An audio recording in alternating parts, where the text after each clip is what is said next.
Thumbs up from everybody. Okay, great. Greetings, everybody. I am Robin Schwartz. I am the Program and Grant Director of the Community Arts Partnership of Tompkins County. For people who aren't local, that's the Tompkins County, New York Arts Council. We do a lot of programs. We have grants, we have networking and professional development workshops. And this event is actually the last event that was part of our Spring Rights Literary Festival. The Spring Rights Literary Festival, springrights.org, I'm going to put the link in the chat, is about 40 events that are readings and performances and happenings and workshops and panels, mostly regional and local artists. That happens in May. And then I kind of spread out the workshops throughout the rest of the year. So this is the end of it for 2023. We start up again kind of soon. I wanted to thank our Spring Rights sponsors, Marriott in Ithaca Downtown Commons, CFCU Community Credit Union, M&T Bank, Wegmans, Ithaca College, and the Odyssey Bookstore. Our media sponsors are WSKG, WITH Radio, and Cinemapolis. We also get support from New York State Council on the Arts. Poets and Writers has helped with writer fees, and the Tompkins County Tourism Program. And also we got a grant, a fair game grant. So because of all those really nice sponsors and grants, we were able to have 40 events that were free to the general public and pay all 120 participating artists. So that's great. So that is all I'm going to say. I'm going to put our website, our Community Arts Partnership website, along with the Spring Rights website in the chat in case anyone wants to check us out. And right now I am going to call up tonight's presenters. And I figure Priscilla Hummel is going to start us off. I would be delighted to. Thank you, Robin. All right, welcome. So good to see everybody here. First of all, a big thank you for carving out time in your busy weeks to join us for this really exciting and engaging Zoom forum. As Robin mentioned, I'm Priscilla Hummel. I use she, her pronouns. I am the founder and producing artistic director of WOW, Walking on Water Productions. We are in our 7th season here, Tompkins County Musical Theater Company, nonprofit organization, and we are here to engage local artists and audiences, multi-generational in nature. And we are so excited for one of our latest programming efforts, the WOWs Now program, which is a way that we foster our commitment to new works and development, new musicals specifically. And this was our very first season, this past season actually in 2022, where we invited writers with ties to New York State to submit pieces that they wanted to potentially continue developing. And a panel of theater professionals came together and selected 3 pieces, which were all staged as stage readings at the Cherry Arts in November of 2022. And audiences spoke with a lot of different types of feedback about these exciting new musicals. And the piece that was the audience's favorite, based on all the feedback that we got, was the piece by Jenny and Scotty here, their musical Extended Stay. And so we're super excited to continue collaborating with them as they keep developing this piece, which WOW will be producing in the future. So that's a little bit of context and history for you about WOW and the WOWs Now program. And I would like to invite Jenny and Scotty to each introduce themselves, and then we'll kick it off with some questions for them, and we'll have a little bit of time at the end of our forum for all of you, our attendees, to ask some questions. So Jenny, would you like to pick it up from here? Sure. Great. Hi, I'm Jenny Stafford. I'm so excited to be here this evening. I'm a musical theater writer and playwright, and generally within that, I work as a lyricist and a book writer. So I don't write music, but I write the other parts of the musical. And I am Scotty. I use he, him pronouns. My name is Scotty Arnold. I'm Hop's Coming to Jump in Dutchess County, New York. And I met Jenny in grad school. Sorry if that's preempting a question, but we had a blast and started writing this musical shortly after grad school, I guess. But I write music for musicals and sometimes other things as well. So we collaborated on the lyrics for this piece, and I wrote the music. Fabulous. Thank you both. If it's all right with you, Jenny and Scotty, I'm going to lead us into our first question of the evening, and the two of you can just tag team it however you'd like to answer these. So our first question is, could you please tell us about the inspiration and history behind the story and the characters of Extended Stay? Sure, I'll kick this one off if that's okay. I had a friend and colleague who brought a book to my attention called Oblomov, which is this old Russian novel by Ivan Goncharov, and it is beloved in Russia and not very well known in the States. And it is about this sort of 35-year-old guy who has just enough family money to not work, but not enough family money to live well. And so he's sort of living in this dilapidated room with the one servant who can't get a better job anywhere else. And the first third of the book is him trying to find the will to get out of bed. And it's a very Russian novel.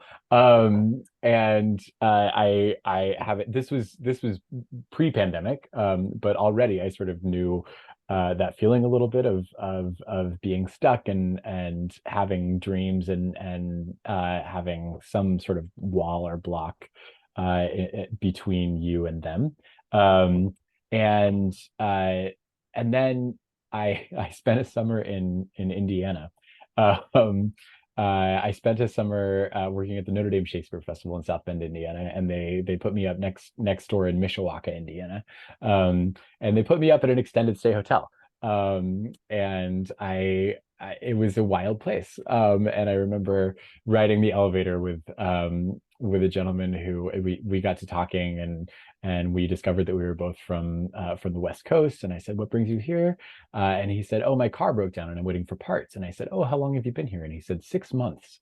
And something about that sparked something about Oblomov. I was sort of telling Jenny about this and telling a director we've worked with on the piece named Shelley Butler about this, and we sort of got the inspiration to put those two things together. So that's kind of the genesis. And Jenny, do you want to talk about sort of where it's gone since then? Yeah, it's had an interesting journey. When we first started writing it, we sort of imagined that it would be like a traditional musical comedy, and we'd follow like this main through line of, Owen who can't get out of bed, but we'd also have like all these wacky characters that live in the extended stay. And as we started to work on the piece, it sort of told us what it wanted to be. And we're like, oh, I don't think it is sort of like a wacky musical comedy. I think this is actually trying to address some like deeper, harder human truths. And so we went to the Rhinebeck Writers Retreat, and in that week we cut all of those extra characters and said, cool, I think there's only 4 characters in this show. I think it's a much more solemn show maybe than we thought it was going to be, while still being infused with joy and hope. And sort of the feedback that we would get on it a lot was people saying like, I don't understand this character that never wants to leave his room. Like, what's his deal? He's agoraphobic, like, we don't understand him. We have no motivation to understand who he is. And we tried a couple different ways in, and we weren't really cracking it. And then the pandemic happened, and all of a sudden everybody in the whole world was this character who can't leave their room. And the show sort of took on a new life when we reimagined it after, like, post-pandemic, to say, okay, like, what if this character has lived through that? Because now all of us have lived through that, and we can sort of go off of this universal shared experience for this character that everybody thought they couldn't relate to. So we ended up sort of doing another draft of it after that, which is the one that we brought to WOW and to Priscilla. Yeah, thank you. And it's been so exciting following the journey so far. Um, and it's also just great to hear, how our audiences have been responding to it in this post-pandemic world. One of our participants has chimed in, Liz Bauman, saying how much that she liked the show, the songs and the story in particular. So yeah, it's great. It's great to have some folks here who have already seen the staged reading of Extended Stay with us here at WOW. So that is fabulous. Thank you. Uh, Yeah. yeah. So next question on the docket is just in general, more about, as you each, or the two of you together, however way you want to approach it, as you're working on a new show, if you could just talk to us a little bit about the various stages of development that you typically track as you're working on a new musical. And then we'd love to hear, a little bit about where, you would place Extended Stay in that timeline. Yeah, I think usually when I'm starting a new show, often I'm sort of the start looking for source material, obviously, like what is the idea and does it feel like it's going to sing? Like, does it have characters that feel like they can express themselves through music? Does it have characters that I want to spend 2 hours with? And sort of diving into like looking for the story, because I've spent a lot of years writing shows that I'm like, oh wait, I don't think this should be a musical. I've worked on this for 5 years. I think this is not the right story for this art form. And after doing it for a while, now I sort of have a better radar, I think, for like, oh yes, this will sing. Oh yes, this can be expressed through music. And from there, often is then looking for who's the right collaborator on this piece. Who do I want to work with? Because I don't write music. Like, who's a composer that I'm excited to work with that brings like exciting things to the table? Scotty is absolutely one of those people that brings not just music, but also like story and character, and is exciting to collaborate with. And then we usually spend a lot of time talking and outlining, which I think is sort of different in writing musicals than in writing plays necessarily. I know a lot of playwrights who sort of like, I just open the laptop and I start writing and I see what comes out. And surely there are people who write musicals that way. I can't write musicals that way. And I think when you're co-writing with someone, it's hard to write that way. So we spend a lot of time being like, great, it's this scene and this song, and here's what they need to accomplish. And then here's the next bit of it until we feel like we have a really clear arc. And from there, it's kind of trying to bang out a first draft just so you can see what it is and get some actors in a room and hear it out loud. And then hopefully be able to get it into a staged reading situation where you have actors just at music stands and you don't have all of the distractions of like lights and sets and costumes and things that like distract from the story. It's like just put the story on stage and see if it works. And then from there, hopefully moving into like more of a workshop situation and then eventually into a full production. And I think that's one of the things that's sort of surprising about writing musicals is how long it takes. They say most musicals generally from like the first idea to a full production is like 6 to 10 years. And that has definitely been my experience, which is another reason why it's nice to go back to that source material and be like, do I want to work on this for 10 years? Do I love this story enough? Do I love these characters enough? In 10 years, am I still going to be invested in them? Yeah, I've blathered on a little bit. Scotty, what's your take on that question? I love that, everything you said. I'll say Jenny and I met in graduate school at NYU, and I think that program had a lot to do with sort of our process in terms of I think there are collaborators out there who maybe the book writer sort of comes up with the story and then just gives the composer some lyrics to set. And one of the things that I really valued about NYU as a person who comes to this art as a storyteller first and foremost, through music, but a storyteller nonetheless, was the idea that the story and the idea and sort of everything should really be a marriage of these two collaborators and should be 50-50. And I think, I've had more fights that way, but it's wrought more great things. And so I do love that process, and I'm happy to be working in that style with Jenny. I'll say one little thing about there's sort of coming up with the idea and coming up with the broad outline, and then there's sort of like, okay, well, how does that work scene by scene, right? And then within that, there's this thing that's very specific to musicals, called song spotting, where you sort of look at a scene and say, where is the song in this scene? And what I love about it is there's no, I don't think there's a wrong answer. I mean, I think, Sondheim has sort of proved that that you can make a song out of anything if you're smart enough. And so I think it's really fun to sort of look at a scene and say, okay, well, there's a little bit of poetry in this moment. Maybe this is it, but maybe the crux of the scene is over here, and maybe it's an extended sequence that eats up the whole scene and sort of spits it out back into a song, or sort of you really, every decision sort of shapes what the musical is and how it's told in a really exciting way. And I love that process. And I think I've had a lot of fun with Jenny, sort of deciding how our musical is told. And I think we've had some exciting discoveries along the way about that too. Excellent. Thank you both. Our next question is, what do you love most about the collaborative process when you're working with a director on a new piece?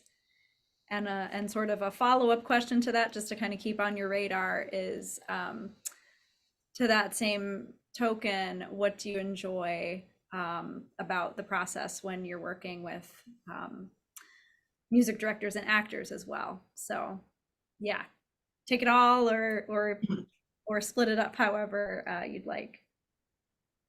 I'll start this one off. Yeah. Musicals are such a collaborative form, and it's really, I love it so much. And like I promise I won't harp on grad school forever, but one of the things they said in grad school is that sort of as much as they're teaching us how to write musicals, they're teaching us how to collaborate, because it's such a collaborative form. And so they made an effort to sort of throw all of us together one-on-one with everybody else in the class, to make sure that we sort of knew how to approach different types, different people whose minds work different ways and who communicate different ways. And it's a challenge to learn, and I think it's a real blessing, and it's so exciting to see sort of how different ideas can come together. And so for a long time, I mentioned Shelley Butler is a director who sort of called the party a little bit for this show, and brought the two of us together a little bit, and brought this idea into the room. And so we started with her, which is a little bit abnormal from my experience. Usually it's just sort of dreaming up with a friend, like, what if we made a musical about a demon barber? But for this one, it was a little bit more engineered than that, which was lovely to sort of come and say, okay, that look, we have these three people in a room who are all sort of passionate about this idea. Let's all talk about the theatricality of it, and to have a director on board that early to sort of say, to be asking questions about sort of the engine of the show, and how the show works on stage. And so she was sort of really instrumental in the beginning of the process, I would say, to sort of figure out what we were doing and how we were doing it. And then we got to work with an amazing team at WOWS Now this past fall. You think you know a piece, you think you know what you've written it, you think you know that, and then somehow you get into the room and you hear it with these different voices, and you have this really smart person who's trained to listen to these things next to you saying, like, why is this here, and what does this person want, and just like asking all these questions that like hopefully don't blindside you entirely, but are really great questions, and lead to the piece just growing leaps and bounds. Jenny, you want to talk more? Yeah, I'll branch off on that and talk about working with actors, because I think that's a really exciting part of the process. So much of writing, I write plays as well as musicals. So musicals are slightly less lonely than plays, but so much of the writing process is just a lonely process. It's like you alone, or just with your collaborator in a room, in a coffee shop, like imagining everything as you type it into your computer. And the exciting thing about then bringing directors and actors into the room is it's like, oh, I'm not alone. Like, here's all of these people that breathe life into it. sometimes in ways exactly like you imagined, and sometimes in ways that you did not imagine at all, in good ways or not good ways. Um, and I think the thing that's really exciting to me about working with actors specifically is I feel like my job as the writer and as the book writer is to sort of be like looking down on the whole piece from above. Like I'm in the hot air balloon, like 5 miles up, looking at the whole thing. And these actors are actually inside of these characters in a way that I'm not actually. I'm not ever going to be standing up, saying their words, moving through their actions. And so I'm always really interested to hear from actors when they're like, this actually doesn't feel right, or I'm confused why I do this, or like this word feels really weird coming out of my mouth. And I'm always really excited to get to that part of the process because I'm like, great, like I think you actually know this character better than I do because I'm tracking everyone and you're just tracking them. So it's really useful to me to then get that feedback and get that part of the process and say, oh, how can I make this piece better and tighter and stronger based on the feedback I'm getting from the people who are really inhabiting these characters. Or just to the other point, if they ask a question, it's like, actually I have a really specific reason for why that character says that here, and I realize that thing isn't quite baked into the piece yet, right? So Yeah. whatever the questions are, they're amazingly helpful to clarify things if they're in the right direction, or if they're in the wrong direction. It's like, oh, you're right, you're doing it wrong, and I didn't tell you how to do it right yet. Yeah, there have been multiple times where like an actor has asked me a question. I'm like, oh, it's because of XYZ. And they're like, well, what page does that happen on? And I'm like, oh, that's in my head. And I don't think I ever wrote it anywhere in the script. Actually, there's no reason you would know that. Thank you. Let me find a place to put that on paper so everyone knows what was in my brain. So yeah, that's another place that's really helpful. Fabulous. And so going all on this same train here, thinking back to your process with WOWs Now, as you were working with Emily Jackson, the director, and working with Catherine Gould, as music director, and then the wonderful cast and pianist that you all had too. So many names. Were there some specific moments or parts of that particular collaborative process for the staged reading of Extended Stay with WOWs Now that you enjoyed? Any like defining moments or takeaways that were just really special in the process? Yeah, I don't want to step on music toes, but it was exciting to me. There was a lot of like playing with music in the room because there were certain songs that were new songs that we had written and we'd never heard with actors before. And it was interesting to say like, oh, what if like this scene is actually underscored, has like this music playing underneath it that leads us into this song? Or do we like this song better on guitar or do we like this on piano? Like, let's try both. There were a lot of like really exciting moments in the room musically, just because we don't always get to play with that. So I thought that was really exciting. And I had a really great rehearsal where I just sat and listened. They read through the piece like a couple of times in one evening. And I was like, hold, can we like cut this half a page now that I hear it all out loud? Like, we don't need any of the information on this half a page, or like, oh, this is actually sort of repetitive. And it's rare to sort of get that much time in a rehearsal process as the book writer, because usually all the music takes all of the rehearsal time. And then they're like, and 2 minutes to read the script. But it was really nice this time to spend a lot of time with the script where I could actually hear it enough times to be like, oh, this is repetitive. Oh, this sentence is too long. Oh, we don't need this half a page. And to be able to make like live edits in the room was really exciting. I've actually never had that in a rehearsal process, and it was really thrilling, and I want to demand it forever now. Yeah, musically it was all this stuff lives in your head. I mean, it's a corollary to what Jenny was just saying, but with music it's like, okay, I have this piano or this guitar in my head, and I have all these three voices singing together in my head, and I can make a horrible demo of me singing all three parts, but I'm not really going to feel how they interact until we're in the room together. And I'm different composers feel different ways about different about keys and sort of if keys have feeling. I am I come in mostly on the side of the right key for the song is the key that fits the actors the best. And so that makes for, I think, a really fun rehearsal process where we get to sort of try different things out and make sure that that the actors are really shining on the material that they have to work with. And so one of the fun things for me is sort of learning actors' voices and learning all these different colors that everyone has in their voices. And we had a fantastic cast at WOWs Now last fall. And it was really fun to sort of get to bring the music and then to sort of shape it to their voices in ways that that I thought sounded great. Yay, excellent. So our next question we have, and actually we might make this our last question so we have enough time for the Q&A, and then if there's extra time, maybe we can come back to the last one. But could you both share some examples of how the creative process with collaborators, either on extended stay or one of your other pieces, has influenced revisions and further development?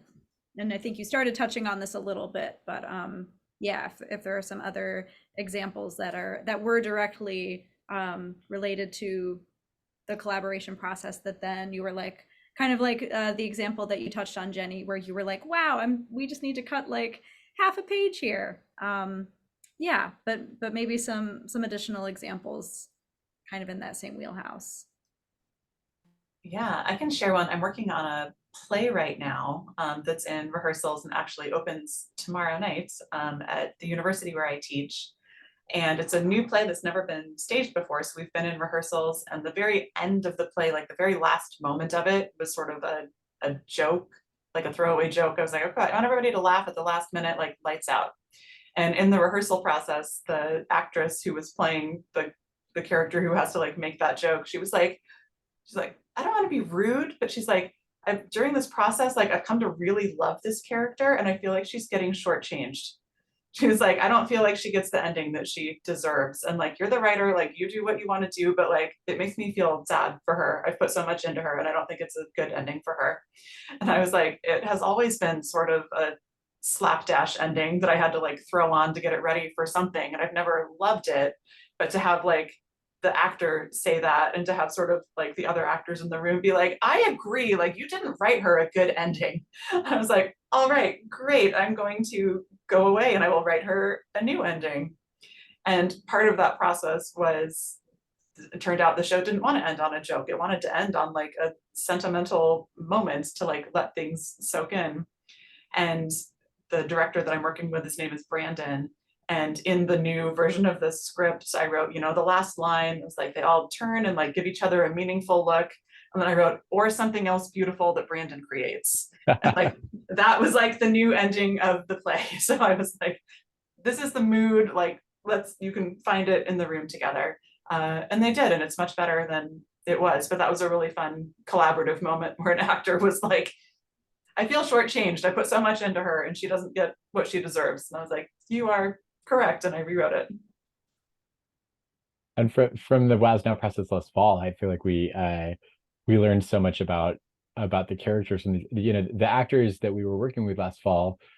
We had sort of table reads of the show, and we did like a little teeny sort of 15-minute excerpt, but the actors last fall were by far the actors who have spent the longest with these characters in terms of a process. And so getting into that and getting toward the end of it with them, I think we got to know so much about sort of there's a character named Ethan, and the actor playing Ethan sort of got to the end and said, like, I feel a little bit like he's a bad guy, and I don't want to feel that. And so I think it sort of shed some light for us about sort of, we know the good sides of Ethan, and again, it was sort of like what's a little bit still in our heads, what reads a little bit differently than we thought it might read, what can we do musically and textually to sort of make sure that the characters are coming across in the ways that we imagine them.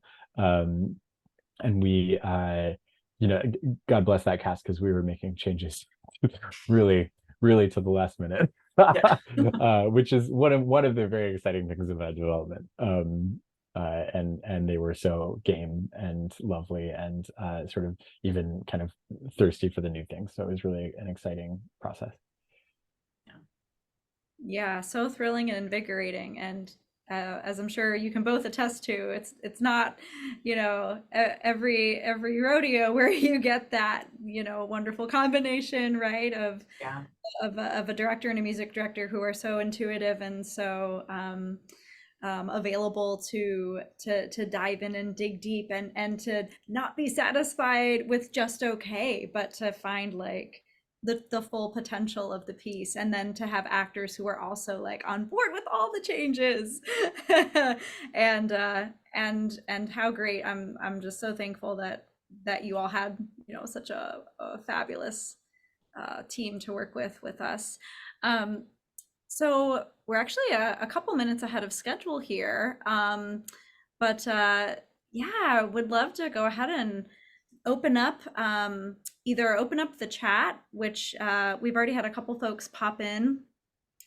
Roger's already got a great question. And if you don't want to go off mute, if you would rather put your question in the chat, I will gladly read that for you, so that others can hear, and Jenny and Scotty can address that. Or feel free to put your hand up, and we can call on you. Oh, great! We've got some eager participants here. Roger, since you had a question already in the chat, do you want to go ahead and kick us off here with the first question? Absolutely. I wrote it this way: aside from good luck and intuition, what are some ways that a novice creative with an idea for a musical can find and access potential collaborators or co-writers to approach? A great question. I think there's if you're anywhere near New York City, then I think there are some sort of great communities to dive into there. I think if you look at sort of Joe's Pub or 54 Below, if you sort of there's a really welcoming network of folks. And Jenny and I were a part of the Musical Theater Factory that's still going strong. That's a really great place to sort of meet collaborators, and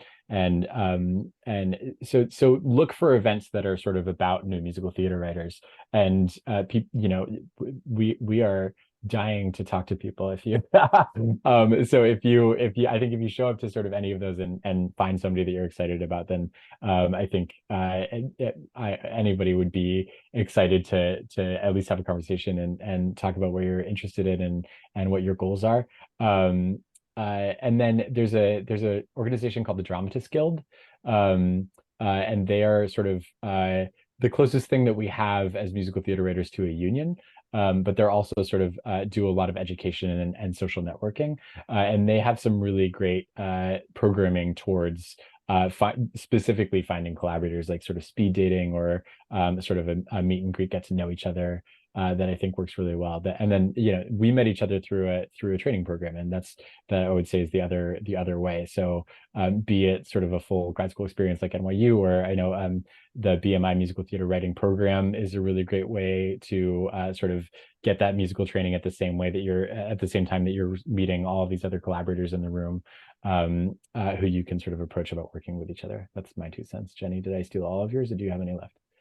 No, those are good ones.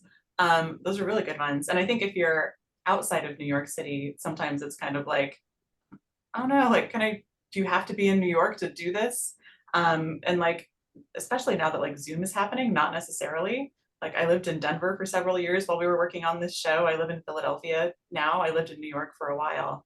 But I think that was sort of one of the great things about Zoom coming into our lives. It's like, oh, I can collaborate with people from literally anywhere. So even going into like, forums, there are like groups on Facebook, groups on Reddit, groups on whatever of like people who are interested in this. And that can be a nice way to meet people too. And even just in your own community, like, is there a college with a music program, with a composition program? Is there someone you could go talk to there and say, hey, I'm interested in meeting composers. I'm interested in meeting playwrights. I think there's lots of ways to do it. And especially now with Zoom and the technology that we have, it's not like you have to live in this very small area in order to do this. Like it's really opened up, which I think is exciting. Great. Yeah. Thank you so much for those resources. We've got 3 questions in the queue here. The next one comes from Sarah, and Sarah asks, when you write drama, how do you make the dialogue feel alive?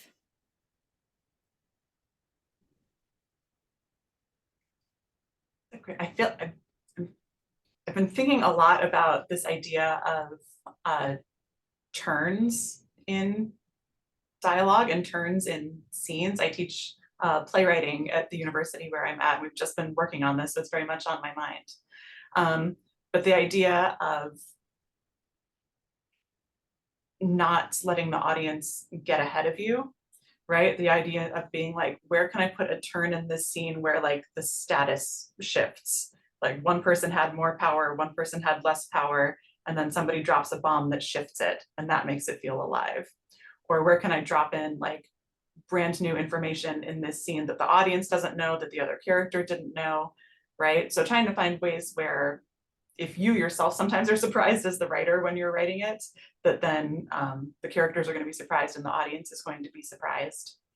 And I often find, especially when I'm writing like drama, like very serious scenes, I find that like the first draft is like 9 pages. And then when I go through, I'm like, cool, like 2.5 of this is actually crackling and alive. And the rest of it is like the character saying the same thing a slightly different way, or taking 5 lines to set up the important line. So often it's just like writing the long, ugly version of it and then being like, cool, which of these lines actually make me feel excited when I read them? And how much of this can I cut to get right to that? Anything you would add, Scotty? You write plays and book as well. I do, it's true. I mean, the sort of bookish answers are sort of making sure that you're clear on objectives and actions and things like that, and that's all kind of playwright speak. But making sure that everyone on stage has a want and is going about it in some way, I think is one way to make sure that you're not just sort of that it's not just 2 people spinning their wheels. And then but on top of that, I think one of the I had an assignment when I was in playwriting class in college that I thought was really great, which was like, go sit on a park bench and transcribe a conversation that you overhear, because you learn so much from it. You can write down how you think people speak and maybe even how you think you speak, but if you actually write down how somebody else in the real world speaks, you're like, oh, it's so weird. It's like, it's meandering and it juts off and there are so few full sentences, and you don't have to write like that on stage, but it's a million keys into sort of how to sort of take something that could feel like sort of thesis antithesis, or could feel sort of very dialectic, and make it feel alive, is just to notice how weird people really are and put that into your play. Yeah, I make all of my playwriting students do that same assignment, to go out and just eavesdrop on a conversation and write it down. Because it's also a really nice way, I think, to avoid, if you have a show with 8 characters, like having 8 characters that all speak exactly like you, right? Because like we have our own rhythms, we have our own vocabulary, we have like speak with long sentences or short sentences, and then you have 8 characters that all sound like you, and it's a nice way to go out and be like, great, what other sentence structures are there? What other kinds of vocabulary are there, to make it feel more authentic?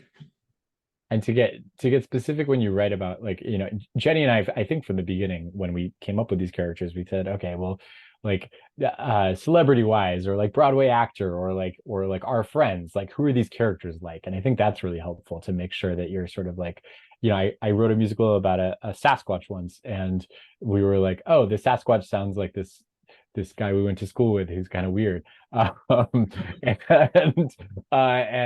we got him to play in the reading, and he's not an actor, but he was great.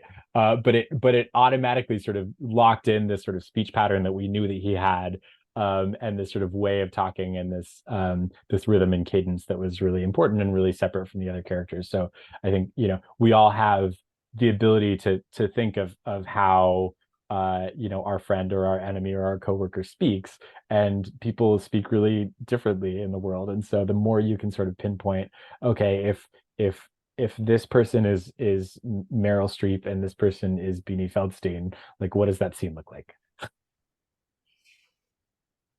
Fantastic. Such great responses to that question. Thank you both. Next question in the queue is from Martha. Martha would like to know, do you tend to, oh, sorry, the chat just jumped up a bit. Do you tend to use songs to amplify an emotional moment or provide more story narrative, or a combination? Third one. Yeah, can you elaborate on that a little bit, Scotty? Sure.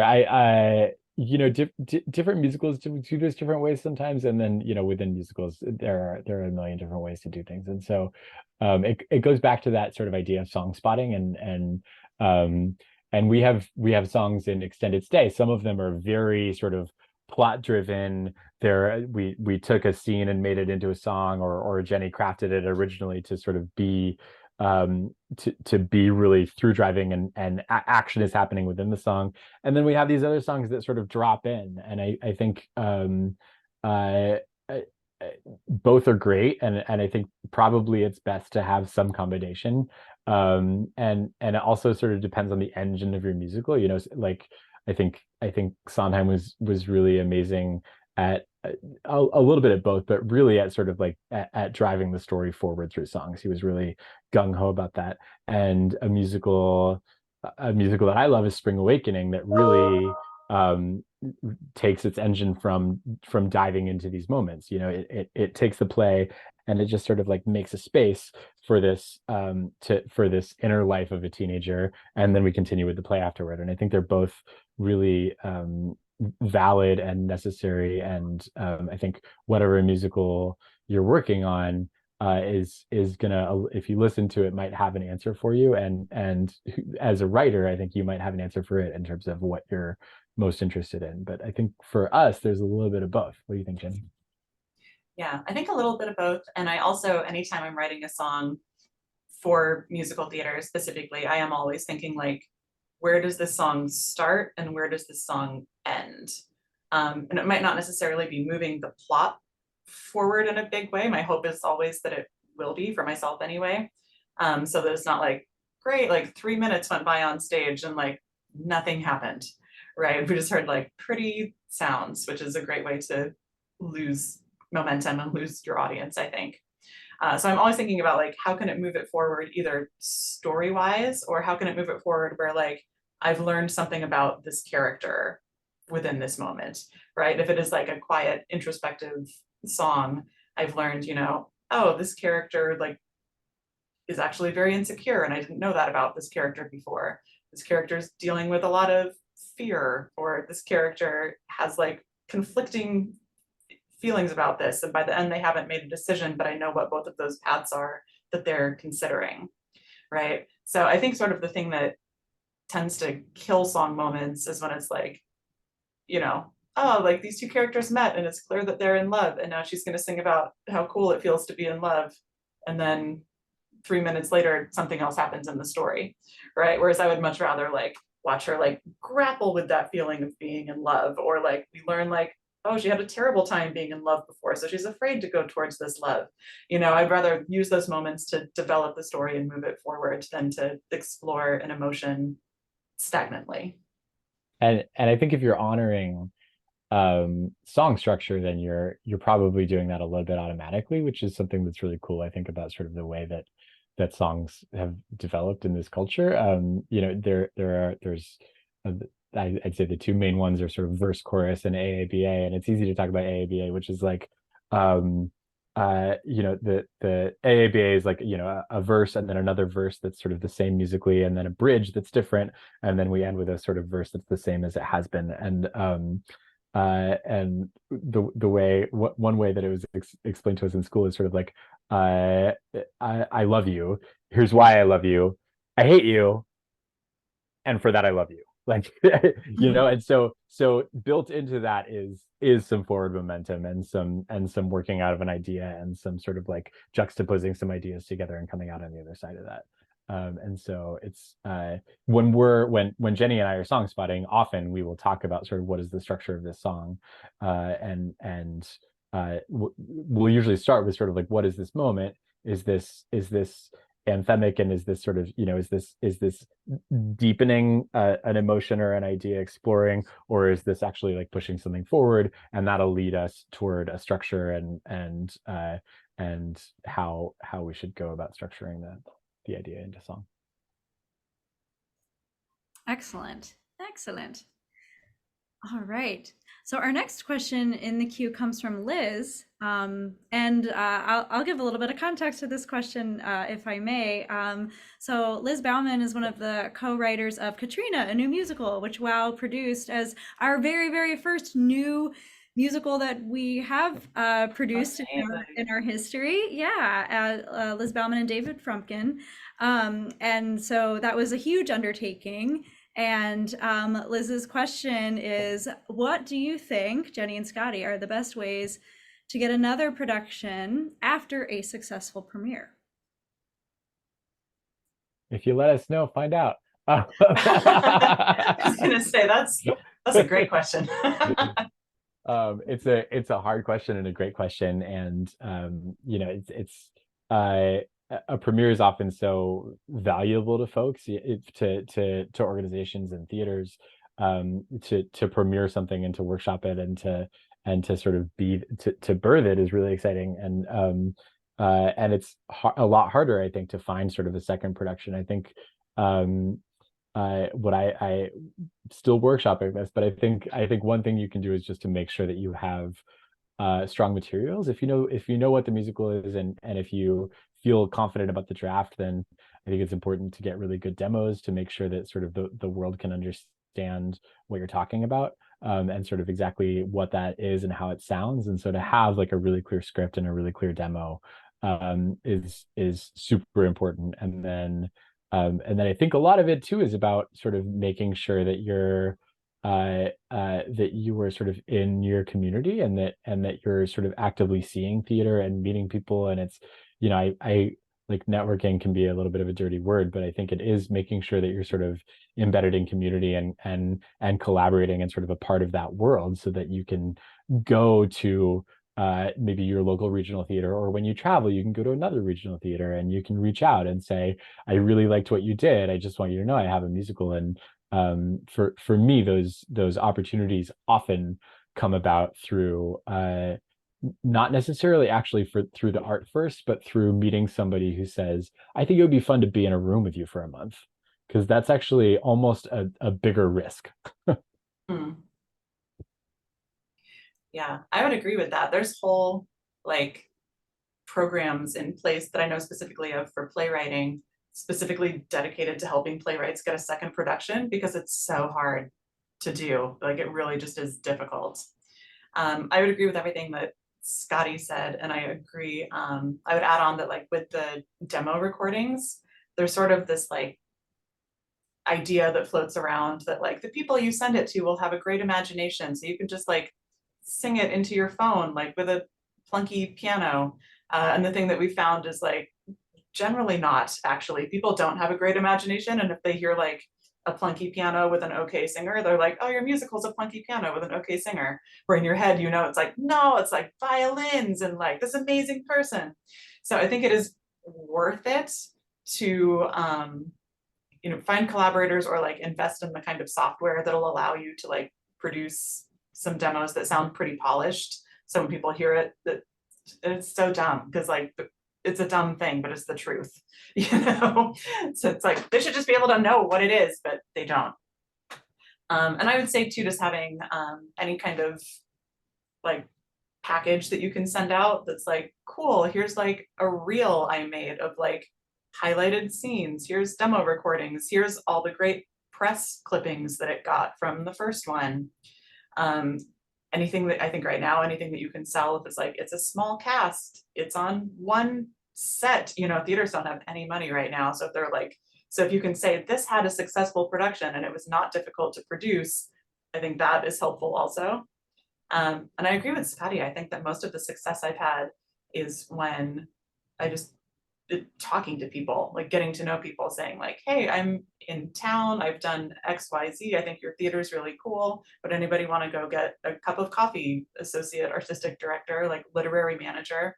And often like that, I find breaks down barriers so much more than just like emailing stuff to like literary at whatevertheater.com, because they have 9 million emails and 9 million things to read. And how can you make a personal connection? And I've been the college kid that actually is the one to read those scripts. And trust me, you don't want me doing it. You want to like talk to somebody more important than that. Yeah. Excellent. Thank you both for those responses. Roger, thanks so much. I know you have to duck out a couple minutes early. Another question in the queue here, and then I know Robin has a question too, which is, let's see, in the queue here, are there venues to pitch ideas for development for non-writers or musicians? And what might one need to bring to such a pitch?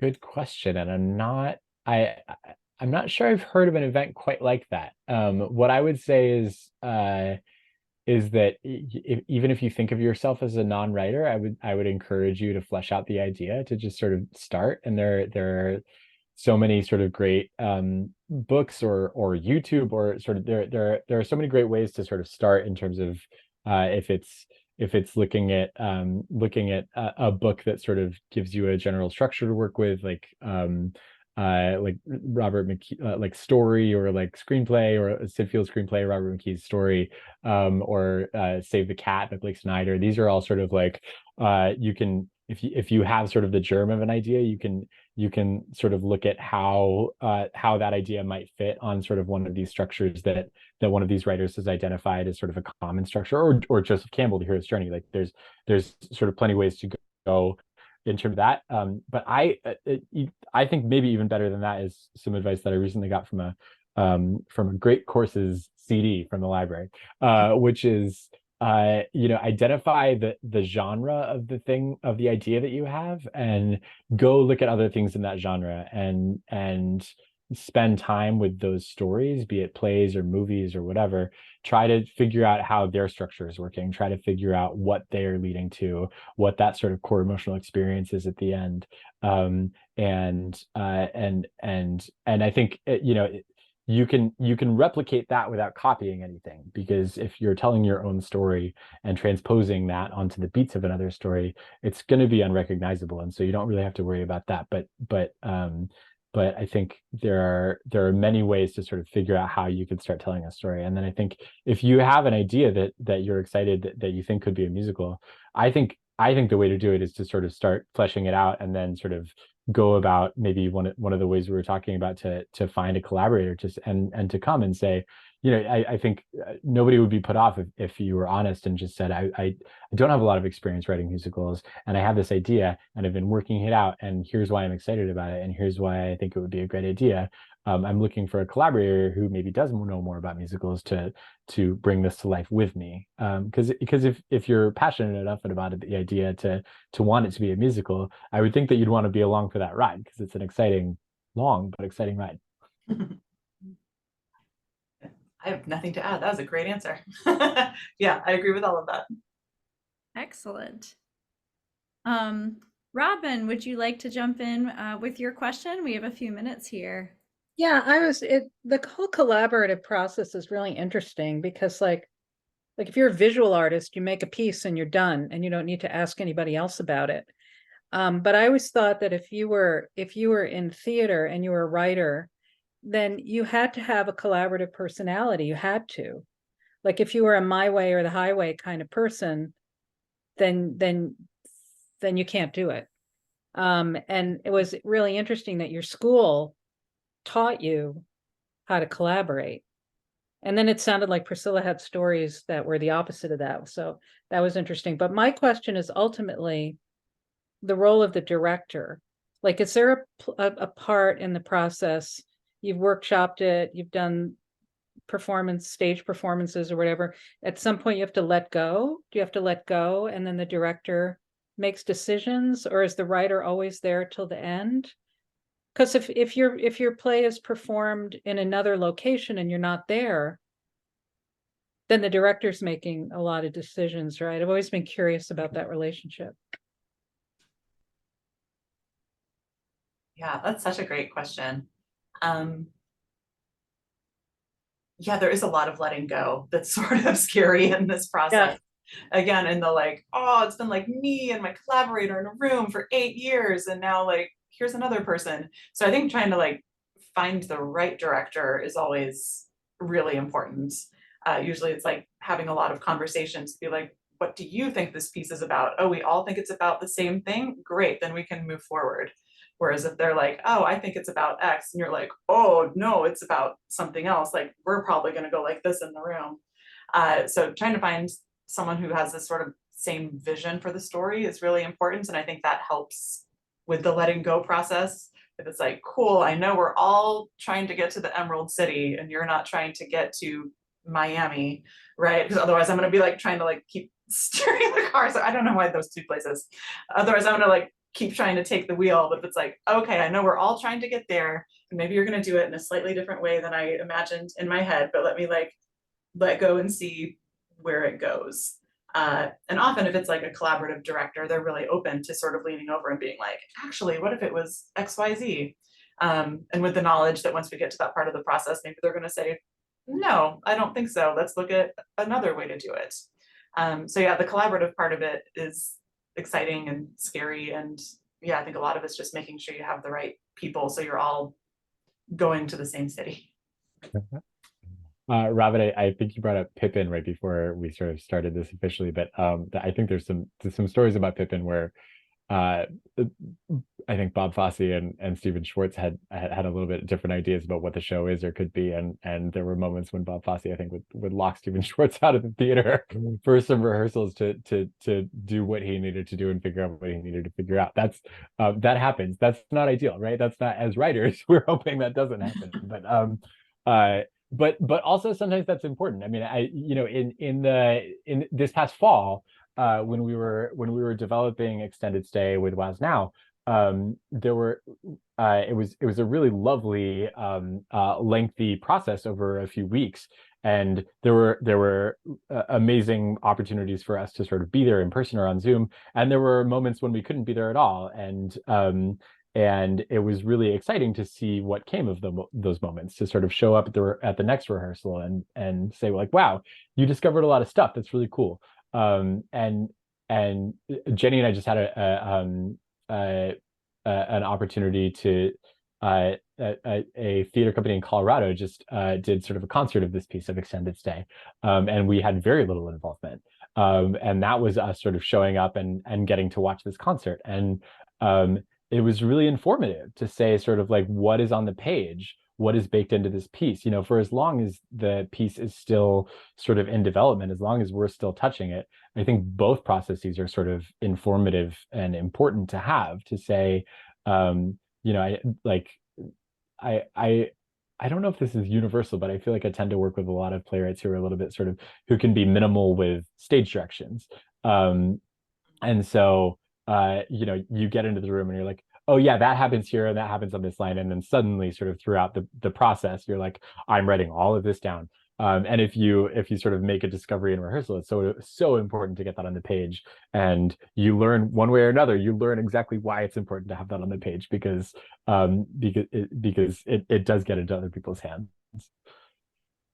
Yeah, that's sort of they talk about like director proofing or like actor proofing your script, where like you write it in such a way that no matter whose hands it ends up in, your intention is going to come across, and like not leaving things ambiguous in a way where it's like, oh, they made a different choice and now the whole piece means something else. Like write it in a way where that can't happen, which is hard to do and is part of the process, I think, of discovering what are those things that need to be spelled out in a really clear way so that they don't get interpreted in a way you don't intend later, while allowing the freedom for people to sort of discover for their own. I think it is a balance, because you do, like you don't want to just give the actor line readings throughout, for every line you're saying exhausted, right, urgently, you can have some of those, and if you've read sort of Tennessee Williams, he has a lot of those, I think. But these days, like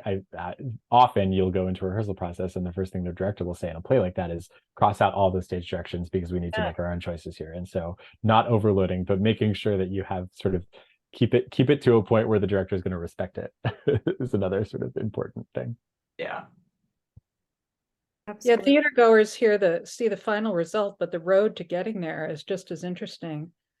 Like, I'm sad that the story of Bob Fosse and Stephen Schwartz that you just said wasn't in the program. Yeah. would have liked to have read I that. think they're probably both happy it wasn't in the program. I know. Yeah, but it was interesting. Thank you. Sure. Yeah, absolutely. Well, I think we are at time. So I want to thank Jenny and Scotty so much for joining us tonight and for sharing about your experiences as writers, as collaborators, as artists in this wild world, this wild and wonderful world of musical theater and storytelling. And we're so fortunate and lucky to know you both and get to collaborate with you. And to all of our attendees, thank you so much for your really thoughtful and engaging and deep questions that we got to unpack with you. This has just been such a really rich and delightful process. Yeah, and just to chime in briefly, Rob and I actually have had really positive experiences with all of the teams that I've worked with as well. So my comment earlier was more of a hypothetical comment. Oh, I was even thinking back to high school productions, and every production you've ever been a part of, there must have been. I went way back. Yeah. But yeah.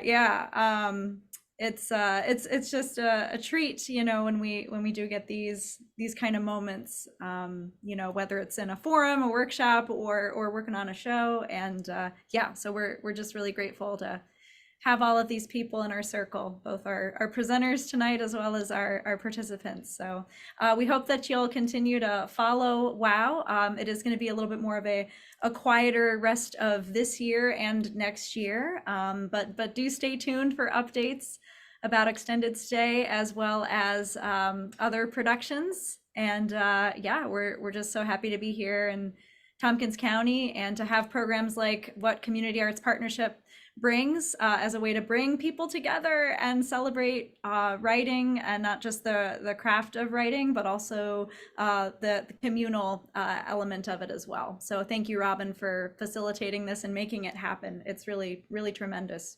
Hey, are you walkingonwaterproductions.com or .org? .org. So Yeah. join, you have a mailing list that people can join. So go to walkingonwaterproductions.org and join their mailing list so you get their updates. Yes. Thank you. Thanks, And everyone. Have a good please night. join me in wishing Jenny Stafford a happy birthday. It was yesterday. Oh, Yes. Happy birthday, Jenny. I can't believe I didn't realize it was your birthday till almost the day was over, and I was like, what? Happy birthday. We're busy. so I'm going to stop the recording, but if anybody wants to just talk to me about anything or